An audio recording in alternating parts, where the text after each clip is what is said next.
नमस्कार, मैं हूं आपके साथ सोनिया चौहान। छत्तीसगढ़ की खबरों में आप सभी का स्वागत है। रुक करते हैं खबरों की ओर। बीते 3 दिनों से हो रही लगातार बारिश से दुर्ग जिले से होकर गुजरने वाली खरखरा, तालुंदा और शिवनाथ नदी अपने रौद्र रूप में है। 2 दिन पहले मोगरा बैराज से 36,000 क्यूसेक पानी नदी में छोड़ा गया था और जिसके बाद शिवनाथ नदी का जलस्तर बढ़ गया है। और वहीं जिला प्रशासन किसी भी आपदा से निपटने के लिए अलर्ट मोड पर है। वहीं आपको बता दें कि 2 वर्ष पूर्व भी दुर्ग जिले में बाढ़ की स्थिति बन गई थी, जिसके बाद पीड़ितों के रेस्क्यू करने में प्रशासन के पसीने छूट गए।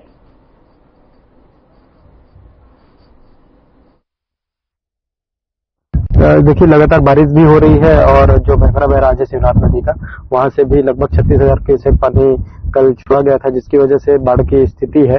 और वैसे किसी प्रकार की जनहानि की शिकायत भी नहीं, मतलब जनहानि की किसी प्रकार की सूचना भी नहीं मिली है। और कल 10 लोग जो एनएच में काम कर रहे थे, जो फंसे हुए थे, जिनको कल एसडीआरएफ की टीम के द्वारा और हम सभी मौजूद थे वहां पर और रेस्क्यू करके उनको सुरक्षित बाहर निकाला गया है। तस्वीरें दुर्ग से हैं, जहां अलर्ट मोड पर जिला प्रशासन दिखाई दे रहा है और साथ ही रौद्र रूप में शिवनाथ नदी दिखाई दे रही है। और साथ ही देख सकते हैं आप तस्वीरों में कि निरीक्षण किया जा रहा है, नदी का जायजा लिया जा रहा है। शिवनाथ नदी का रौद्र रूप देखने को मिल रहा है। जिला प्रशासन पूरी तरह से अलर्ट मोड पर नजर आ रहा है। मौके पर स्थिति का जायजा लिया जा रहा है और ये तस्वीरें दुर्ग से हैं, जहां पर शिवनाथ नदी का जलस्तर बढ़ रहा है और साथ ही अलर्ट मोड पर जिला प्रशासन नजर आ रहा है। तस्वीरों में देख सकते हैं किस तरह से निरीक्षण किया जा रहा है।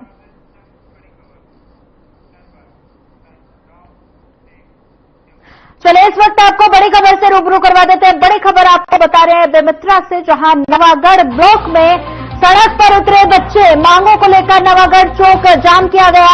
राजीव गांधी चौक पर बच्चों ने लगाई गुहार। स्कूल व्यवस्था में सुधार की मांग।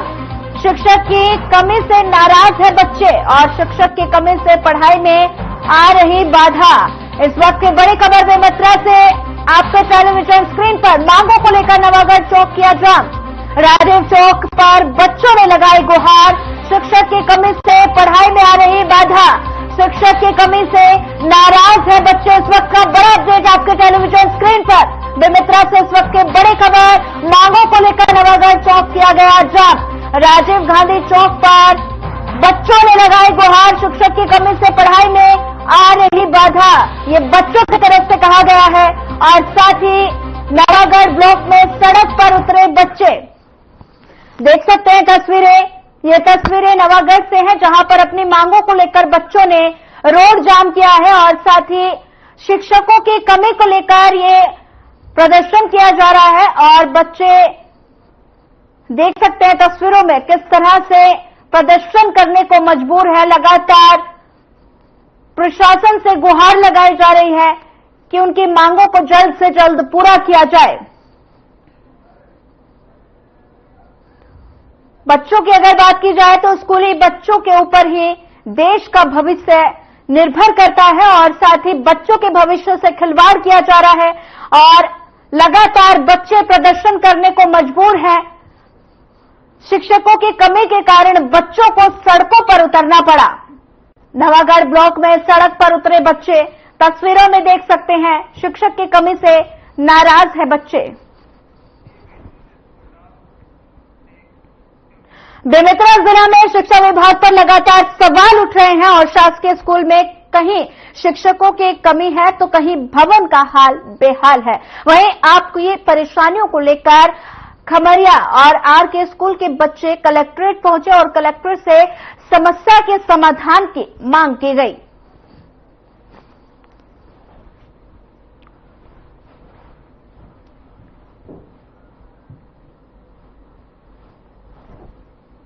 ये हमारे यहाँ ये समस्या ये है कि हमारे जो स्कूल है जर्जर हो चुके हैं। एक कारण अधिकारी मन जांच करके जा चुके हैं। 2 साल हो गए जांच करके गए हुए। और वो स्कूल जो है हमारे प्राथमिक छोड़ करके हमारे स्कूल जो है प्राइमरी मिडिल में लगा थे और 2 समय लगा थे। सुबह 7 बजे लगा थे, 9 बजे 10 बजे 11 बजे छुट्टी हो जाते थे। उसके बाद वो मिडिल स्कूल के लिए मन लगा थे, 12 बजे वो मनावा थे, 1-2 घंटा पढ़ाई करे थे, मध्याह्न में खान पान में समय निकल जाते। एक कारण पढ़ाई जो है, पढ़ाई हमारे बच्चा मन के भविष्य बिगड़ा थे, पढ़ाई नहीं हो पाते। और यही देखते हुए पालक जो है अपन बच्चा मला बाहर भेजे थे। मोर नाम सेवक राम निषाद है, ग्राम खमरिया, और ये स्कूल से पाठशाला से लगे हुए मोर मकान है। मैं हर जब कुछ यही नहीं रहा तो बच्चा मन के निरीक्षण भी कराऊं।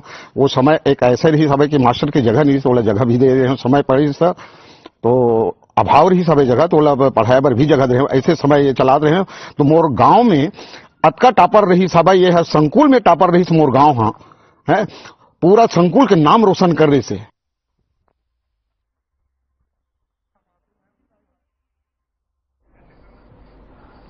कलेक्ट्रेट पहुंचे छात्र और बेमित्रा की तस्वीरें हैं, जहां पर समस्या के समाधान की मांग की गई है। तस्वीरों में देख सकते हैं कि शिक्षा विभाग पर लगातार सवाल खड़े हो रहे हैं। कहीं पर कई स्कूलों में शिक्षक की कमी है, तो कहीं स्कूलों की हालत बदहाल पड़ी है, और इसी को लेकर समस्या के समाधान की मांग की जा रही है। आप देख सकते हैं तस्वीरों में, बेमित्रा जिला की ये तस्वीरें हैं, जहां पर शिक्षा विभाग पर कई तरह के सवाल खड़े नजर आ रहे हैं और सभी छात्र मिलकर कलेक्ट्रेट पहुंचे। समस्या के समाधान की मांग की गई है। चलिए फिलहाल वक्त तो चला एक छोटे से ब्रेक का, ब्रेक के बाद जल्द हाजिर होंगे।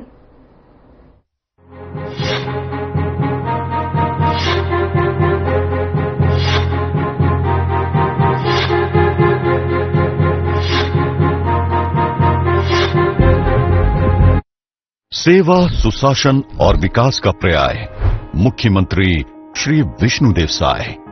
कुछ होते हैं जो सौम्यता, सहजता और दूरदर्शिता जैसे गुणों को पाने पूरी जिंदगी बिता देते हैं, और कुछ होते हैं जो खुद में इसका पर्याय बन जाते हैं। ऐसे ही सादगी और सरलता की मूरत है छत्तीसगढ़ के मुख्यमंत्री श्री विष्णुदेव साय, जिन्होंने थोड़े से समय में ही अपने कुशल नेतृत्व से जननायक बनकर उभरे हैं। गांव, गरीब, किसान, युवा, महिला सभी वर्गों के कल्याण के लिए मार्ग प्रशस्त कर विष्णुदेव साय ने हर छत्तीसगढ़ियों के दिल में अपनी जगह बना ली है। और इसकी वजह है मुख्यमंत्री साय जमीन से जुड़े हुए व्यक्ति हैं, जिन्होंने नागरिकों के दुख और दर्द को देखा है। तभी तो सत्ता संभालते ही मुखिया ने गरीब के लिए प्रधानमंत्री आवास योजना के अब तक रुके हुए 18 लाख मकानों के निर्माण का फैसला लिया। 13 लाख किसानों को धान के बकाया 2 साल के बोनस 3,716 करोड़ रुपए का भुगतान किया। प्रदेश के किसानों से प्रति एकड़ 21 क्विंटल धान की खरीदी करने का निर्णय। कृषक उन्नति योजना की शुरुआत, जिसके तहत राज्य के किसानों से 3100 रुपए में प्रति क्विंटल के हिसाब से 144.92 लाख मीट्रिक टन धान खरीदी का रिकॉर्ड कायम हुआ। ये सब फैसले मुख्यमंत्री श्री विष्णुदेव साय ने सिर्फ 1 माह में ही लिया था। 25 साल की उम्र में ही पंच, फिर सरपंच बनकर राजनीतिक पारी की शुरुआत करने वाले विष्णुदेव साय ने विधानसभा से लेकर लोकसभा और फिर मुख्यमंत्री बनने तक का सफर तय किया है। ये लंबा सफर ये बतलाता है कि विष्णुदेव साय में 2.5 करोड़ जनमानस की आकांक्षाओं और उम्मीदों पर 100% खरा उतरेंगे और विकास एवं सुशासन की नई गौरव गाथा लिखेंगे।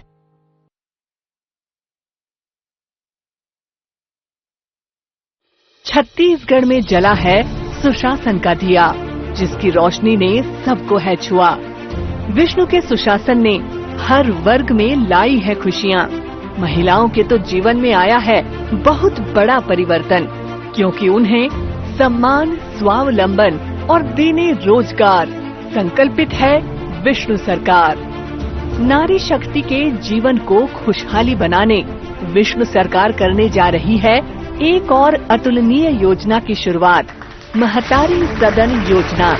महतारी वंदन योजना की तर्ज पर महिलाओं को समर्पित इस योजना से ग्रामीण क्षेत्र की महिलाओं की बढ़ेगी आय, बनेंगी और भी आत्मनिर्भर।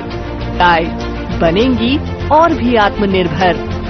इस योजना के तहत छत्तीसगढ़ सरकार प्रत्येक ग्राम पंचायतों में बनाने जा रही महतारी सदन, जहां स्व सहायता समूह की महिलाएं अपनी सामूहिक गतिविधियों का निर्बाध रूप से संचालन कर सकेंगी। 2507 वर्ग फुट में बनने वाले इस सदन में कमरा, दुकान, 2507 वर्ग फुट में बनने वाले इस सदन में कमरा, दुकान, हॉल, स्टोर रूम, किचन और शौचालय जैसी सुविधा होगी, जहां महिलाएं अपना प्रशिक्षण, बैठक, उत्पाद का निर्माण और विपणन कर सकेंगी। अब तक गांवों में ऐसी व्यवस्था नहीं होने के कारण समूह की महिलाओं को समस्याओं का सामना करना पड़ता था और आय भी सीमाओं में बंध के रह गया है। पर महतारी सदन के खुलने से महिलाएं होंगी और भी सक्षम और उनकी आजीविका साधन में होगी उत्तरोत्तर प्रगति। मातृशक्ति का संवरेगा जीवन, जब प्रदेश में खुलेंगे महतारी सदन। नारी अब नहीं कहलाती अबला या फिर बेचारी। नारी, उसके सामने अब नहीं है कोई लाचारी। कदम से कदम मिलाकर परिवार और समाज में मातृशक्ति निभा रही है बराबर की हिस्सेदारी, क्योंकि छत्तीसगढ़ में विष्णु के राज में पूजी जा रही है महतारी। जी हाँ, मातृशक्ति को मजबूत और आत्मनिर्भर बनाने छत्तीसगढ़ में राज्य सरकार ने शुरू किया है महतारी वंदन योजना की शुरुआत, जिससे आने वाले युगों युगों तक लहराएगा नारी शक्ति का परचम और दिखेगा स्वावलंबन और आत्मनिर्भरता का दम। इस योजना के तहत पात्र सभी विवाहित महिलाओं को मिल रही है 1000 रुपए प्रति माह की वित्तीय सहायता, जिसका उपयोग स्वयं के लिए, परिवार की जरूरतों के लिए कर मातृशक्ति जिम्मेदारी में निभा रही है बराबर की हिस्सेदारी। छत्तीसगढ़ की माताएं अब नहीं किसी पर निर्भर, क्योंकि विष्णु राज में बन रही हैं वो आत्मनिर्भर। जैसे विष्णु देसाई मुख्यमंत्री बन के ऐसे जैसे हमारे फॉर्म भरे से महतारी वंदन योजना के लाभ मिली बोले रही से वादा ला तुरंत पूरा करी है और एक से हमरा बहुत फायदा होते। हर चीज पुरुष के आश्रित रहते हुए हमार काम नहीं होत रही से आज हमारे पास पैसा आते तो हम बहुत खुश हैं। विष्णु देसाई 1000 हर महीना दे थे, उकर से मैं बहुत खुश हूँ और इसने मिलते रहा है। मोला महतारी वंदन योजना में फायदा मिले से जेमा मैं मुख्यमंत्री विष्णु देसाई ला बहुत बहुत आभारी व्यक्त करत हूँ। महतारी वंदन योजना के लाभ पात हूँ, जिसमें 70 लाख महिला में मैं भी एक महिला हूँ। मोला भी हर माह 1 से 5 तक के बीच में वो खाता में 1000 पैसा आ जाते। प्रधानमंत्री और मुख्यमंत्री जी ला बहुत बहुत आभार व्यक्त करत हूँ। Hey mom, hey, look, I can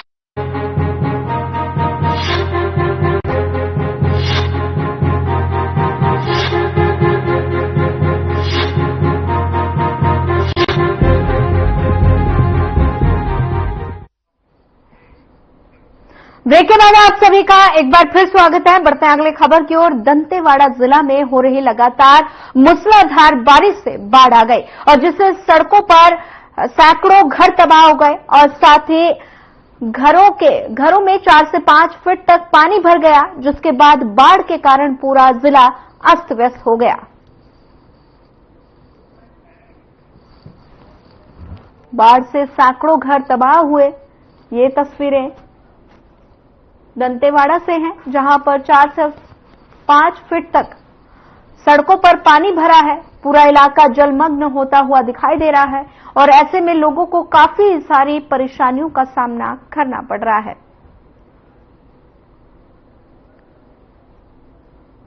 देख सकते हैं तस्वीरें दंतेवाड़ा की हैं, जहां पर बहुत मुश्किल से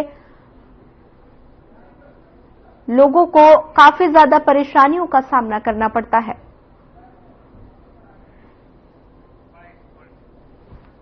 जो इतनी तेज बारिश और इतना जो तेज बहाव आया है, ये आया कहां से और इस तरह अचानक कैसे आ गया है? देखिए, सबसे पहले तो ये जो एनएमडीसी का जो एक कार्य है और ये जो एक्चुअली आपदा है, ये 3 साल से चल रहा है एनएमडीसी में कई बार लेटर दिया हुआ है, आप रोड नाली आप ठीक से बनाइए और आपका जो बार बार बांध टूट के जो आ रहा है, ये भविष्य के लिए किरंदुल के लिए अच्छा नहीं है। तो कैक लेकर एनएमडीसी को भी दे दिया गया, कलेक्टर साहब को भी दे दिया, एसडीएम साहब को भी दे दिया। तो आज उसका परिणाम हम पब्लिक को भुगतना पड़ रहा है। अभी वर्तमान में माधवन साहब आए हैं, आके यहाँ बताया जिसको जो नुकसान हुआ उस हिसाब से हम भरपाई करें। आज देखने को मिला है कि तेज बहाव इतना ज्यादा कि पूरी गाड़ियां बह गई है, 3 से 4 गाड़ियां, बाइकें बह गई है और लोगों के घरों में पूरी तरह से पानी घुस गया है। गाड़ी तो बह गया, साथ में कुछ लोग भी बह गया था। भगवान करे किसी को कुछ नुकसान नहीं हुआ, लेकिन आम पब्लिक को बहुत ज्यादा नुकसान हुआ। तो मैं भी शासन से निवेदन करूंगा और एक मांग करूंगा शासन से, मतलब किसी को भी इस आपदा में जो नुकसान हुआ मुआवजा देने में किसी को भी कमी मत रखे, और मुआवजा दे तो अच्छा से दे, लोगों को भरपाई ठीक ढंग से करे। जानकारी मिली कि एक महिला की आंख में चोट लगा है और उसकी आंखें खराब हुई है और दूसरी आंख में भी दिक्कतें आ रही है। हाँ, वो बंगाली कैंप का है, तो अभी माधवान साहब जी बोले हैं बचने भर्ती है, उनका भी इलाज पूरा फ्री होगा, कोई चिंता करने की बात नहीं।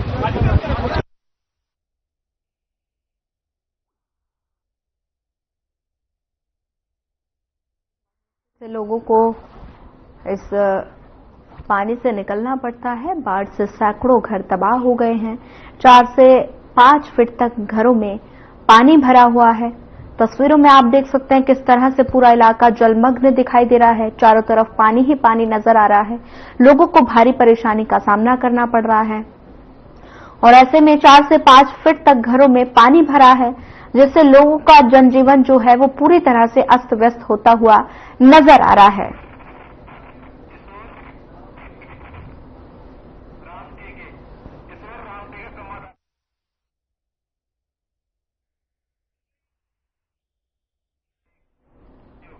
वहीं इसी खबर पर ज्यादा जानकारी साझा करने के लिए हमारे साथ किशोर हमारे साथ जुड़ गए हैं। किशोर, लगातार दंतेवाड़ा में भारी बारिश हो रही है और जिसके चलते पूरा इलाका जलमग्न हो गया है। लोगों की दिनचर्या पर काफी ज्यादा असर पड़ रहा है। क्या कुछ ज्यादा जानकारी अपडेट दे दीजिए।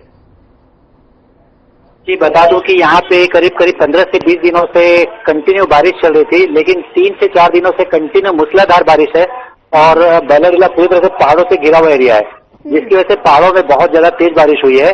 और 11 भी माइनिंग है यहाँ पर। माइनिंग के ऊपर जो आयरन और माइंस होता है उसको निकालने के लिए गड्ढा खोदा जाता है। उस गड्ढे में पानी भर गई थी और उस गड्ढे में पानी भरने की वजह से जो 3-4 दिन से जो बारिश बहुत तेज चल रही थी वो गड्ढा पूरी तरह भर गया और अचानक से कल 3-3:30 बजे के आसपास वो गड्ढा टूटा है और जिसकी वजह से एक बहुत ही तेज बहाव जो पानी का सैलाब की तरह शहर में आया और 2 एरिया को पूरी तरह से बहा ले गया, जिसमें कम से कम 100 से 150 घरों में पूरी तरह पानी घुस गया है और लोग पूरी तरह से बहुत ही बेघर हो चुके हैं। लोगों को रहना घरों में मुश्किल हो चुका है। लोग अपनी जान बचाने के लिए घरों से अफरा तफरी मच गई थी। जब हमारे पास में कॉल आया था तो बचाओ बचाओ चिल्लाने की आवाजें आ रही थी और उनका था कि हमें किसी तरह से घर से बाहर निकला जाए, हमें घर से बचाया जाए। और जब हम वहां पर पहुंचे तो देखे कि वहां पूरी तरह से लोग घरों में फंसे हुए हैं। लोग अपने अपने घरों में फंस गए थे। ऊपर से पूरा बाढ़ का पानी बह रहा था और वहां पे हम लोगों को छतों को तोड़ करके लोगों को निकालना पड़ा। पुलिस प्रशासन, राज्य शासन भी सारी तरह से पहुंच चुकी थी और उसके बाद में बचाव कार्य तेजी से चला गया। रात के करीब 2 बजे तक लगभग पुलिस प्रशासन एवं एसडीएम के द्वारा बचाव कार्य किया गया था और आज सुबह 5-6 बजे से फिर से सभी लगे हुए हैं और अभी भी बचाव कार्य पूरी तरह चालू है और अभी फिर से तेज बारिश चालू हो चुकी है। फिर से पानी आने की संभावना बनी हुई है। जी ठीक है। अगर किशोर बात की जाए दंतेवाड़ा इलाका की, हम जैसे तस्वीरों में देख पा रहे हैं कि तस्वीरों में पूरा इलाका जलमग्न होता हुआ दिखाई दे रहे हैं। सड़कें पूरी लबालब भरी हुई हैं, तो ऐसे में घरों में 4 से 5 फीट पानी भर गया है। लोगों को कितनी ज्यादा परेशानी? जी, लोगों को बहुत ही ज्यादा परेशानियों का सामना करना पड़ रहा है इस वक्त। अभी जो हम लोग देख पाएंगे यहाँ पर तो वो पूरी तरह से जो नगर है किरंदुल नगर, वो 2 एरिया, एक वार्ड क्रमांक 4 एक और वार्ड क्रमांक 6, पूरी तरह से घरों में पानी घुस चुका है। माइनिंग का जो पूरा कीचड़ होता है, लाल डस्ट होता है, ब्लू डस्ट, वो लोगों के घरों में कम से कम 2 से 3 फीट भर चुका है और लोगों को अपने घरों में रहना दुर्भर हो चुका है। कई जानवर, 3 से 4 मवेशी इस पानी के जद में आए और उनकी मौत हो गई है। और कई लोग इसमें बेघर हो चुके हैं। प्रशासन के द्वारा और एनएमडीसी के द्वारा लोगों को उचित जगह पे रखने के लिए, रहने के लिए उनको व्यवस्था दी गई है। भोजन की व्यवस्था की जा रही है। लोगों को सहयोग किया जा रहा है कि लोग किसी तरह से सुरक्षित स्थानों में रह सके और अपने घरों को छोड़कर जो मंगल भवन दिया गया है वहां पे जाकर के रह सके, ऐसी एक जगह दी गई है। और प्रशासन के द्वारा अभी भी सफाई काम, नगर पालिका पूरी तरह से मुस्तैद लगी हुई है नगर पालिका के कुछ जनप्रतिनिधि हालांकि नजर नहीं आए, लेकिन जो प्रशासन है वो पूरी तरह से इसमें दिख रहे हैं। कलेक्टर साहब से हमारी बात हुई थी, उन्होंने भी कहा कि हम पूरी सहयोग कर रहे हैं, एसडीएम साहब जगह पे मौजूद हैं और सारे प्रशासन लगे हुए इसको।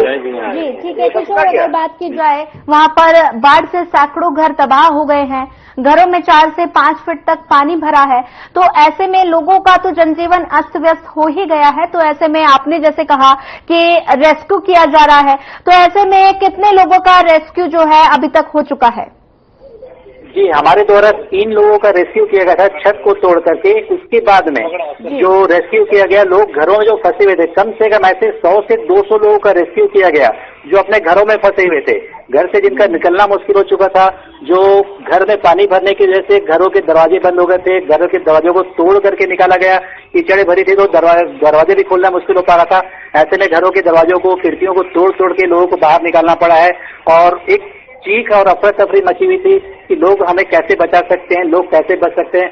इतनी बुरी हालत थी यहाँ पर। और वो जो हम हमेशा टीवी में देखते हैं कि न्यूजों में देखते आए कि उत्तराखंड में बाढ़ आ गया, बारिश आ गई, वो चीज बैलाडीला में पहली बार, कई सालों में पहली बार देखने को मिला और लोग पूरी तरह से सहम गए, दहशत में आ गए कि क्या दोबारा ऐसा हो सकता है फिर से। ठीक है किशोर, ज्यादा जानकारी साझा करने के लिए आपका धन्यवाद। फिलहाल इस बुलेटिन में इतना ही। ज्यादा खबरों के लिए बने रहिए हमारे साथ। नमस्कार।